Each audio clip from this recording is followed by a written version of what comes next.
Hello students, how are you all. I hope कि आप सभी बहुत अच्छे होंगे और आप सभी ने जो पिछला चैप्टर वो अच्छे से कंप्लीट कर लिया होगा। So now let's move into chapter number 2 and the chapter name is types of sentences. Before starting this chapter there is the starter point. Look at the picture and frame one sentence for each. आपको picture को ध्यान से देखना है और आपको एक sentence frame करना है, जैसे कि Arjun is flying a kite, ठीक है। और नेक्स्ट वन में भी आपको एक सेंटेंस क्रिएट करना है, जैसे कि the girl is playing with the dolls. Okay, तो ऐसे ही आपको पिक्चर को देखकर सेंटेंस फॉर्म करना है।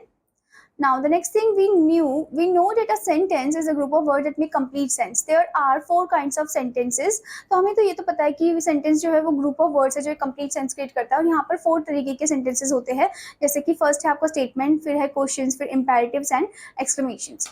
Okay, now before going further, there is a point. Did you know we may greet someone, ask questions, make a request or an offer, accept an offer, give advice, etc. using statement, question, imperatives and exclamation. तो हम किसी को greet करते हैं, किसी से question पूछते हैं, कुछ रिक्वेस्ट या ऑफर करते हैं, एक्सेप्ट करते हैं एक ऑफर को, एडवाइस देते हैं, तो ये हम क्या करें, एक तरीके से स्टेटमेंट यूज करें, क्वेश्चन, इंपेरेटिव या एक्सक्लेमेशन यूज कर रहे हैं। Okay, now the next is part A. Sentences are of different types. Sentences अलग अलग तरीके के होते हैं। Read the following sentences. First one, India is our country. Next one, mango is a fruit. Next one, my uncle has a new bike.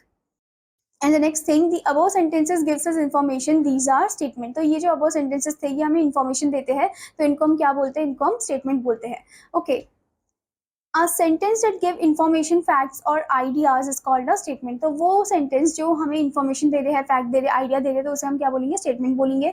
Okay, now before going further there is a point. Did you know a statement ends with a full stop. तो एक statement जो है ये and होता है किसमें, full stop में।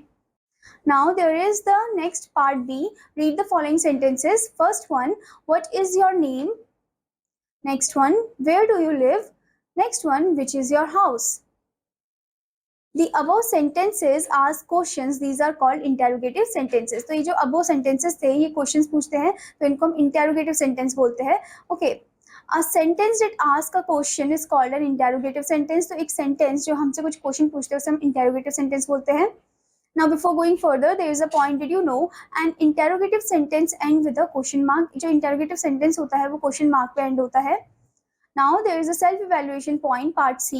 Write S for statement and Q for interrogative sentences. तो S हमें statement के लिए लिखना है और Q लिखना है हमें interrogative के लिए, जैसे कि first one, I like stories. तो ये तो सिंपल एक statement बता रहे हैं, तो आपको क्या लिखना है यहाँ पर, capital S. तो ऐसे ही आपको sentence को ध्यान से पढ़ना है और आपको S लिखना है for statement, Q लिखना है for question one. Now the next one, part D. Put a full stop or a question mark at the end of the following sentences. तो आपको पहले तो सेंटेंस को ध्यान से पढ़ना है, जैसे कि फर्स्ट वन है, what is the name of your school. यहाँ पर क्वेश्चन पूछे जा रहा है तो आप क्वेश्चन मार्क लगाओगे, ठीक है। Next one, I study in class third. तो ये एक सिंपल सेंटेंस है, स्टेटमेंट है, तो यहाँ पर आप फुल स्टॉप लगाओगे। तो ऐसे ही आपको सेंटेंस को ध्यान से पढ़ना है और आपको फुल स्टॉप और क्वेश्चन मार्क लगाना है according to the sentence. Now the next one, part E. Now read the following sentences. First one, come here. Next one, please make a cup of tea for me. Next one, do not go there. These sentences give an order or request or an advice. तो ये जो sentences है ये हमें order, request या advice दे रहे हैं। Such sentences are called imperative sentences. In sentences को हम imperative sentences बोलते हैं।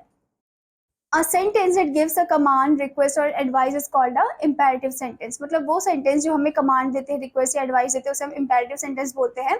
Now before going further, there is a point. Did you know a command orders something? एक command जो है वो order करता है कुछ मतलब something. And next one, a request politely tells someone to do something. और जो request होता है वो politely किसी को काम करने के लिए बोलता है। Now next one is an imperative sentence end with a full stop. एक imperative sentence जो होता है वो full stop पे ही end होता है। Now the next one, part F. Now read the following sentences. First one, hooray, we have won the match. Next one, what a great idea. Next one, oh, be careful. These sentences express a strong feeling or emotion. These sentences show surprise, fear, excitement or joy. These sentences end with an exclamation mark. Such sentences are called exclamatory sentences. तो ये जो sentence है ये feeling बता रहे हैं, express कर रहे हैं कुछ चीज़ें, ठीक है, जैसे कि excitement express करना, fear, surprise या joy express करना, तो इनको हम exclamatory sentences बोलते हैं और ये exclamation mark पे ही end होते हैं। Okay. A sentence that indicates a strong feeling like surprise, fear, excitement and joy is called an exclamatory sentence. जो strong feeling बताते हैं उसे हम exclamatory sentence बोलते हैं। Now part G. Write I for imperative sentences, E for exclamatory sentences. आपको I लिखना है imperative के लिए और E लिखना है exclamatory के लिए। जैसे कि first one, don't lean out of the window. यहाँ पर एक order दिया जा रहा है कि नहीं मत करो ये चीज़, ठीक है। तो यानी कि यहाँ पर आप क्या लिखोगे, I लिखोगे क्योंकि ये imperative sentence है। Next one, Hi, how are you? यहाँ पर आप एक्सक्लेमेशन मार्क देख सकते हो, तो ये आपका एक्सक्लेमेटरी सेंटेंस है, तो आप कैपिटल ई लिखोगे। तो ऐसे आपको सेंटेंस को ध्यान से पढ़ना है और आपको बताना है कि ये इम्पेरेटिव है या एक्सक्लेमेटरी है। Now before going further, there is a point, did you know we use exclamation mark in an exclamatory sentence? हम exclamation mark सिर्फ exclamatory sentence में ही use करते हैं।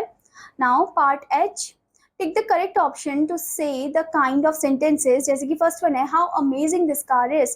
आपको ऑप्शन दे रखा है statement, interrogative, exclamatory। यहाँ पर exclamatory का साइन देख सकते हो exclamation वाला, तो ये है exclamatory sentence। ठीक है, तो ऐसे ही आपको क्वेश्चन को ध्यान से पढ़ना है और जो करेक्ट ऑप्शन पे आपको टिक लगाना है। Now let's move into the activity part. Change these sentences as in the example, जैसे कि hooray, Mona is coming today, ये आपका exclamation है।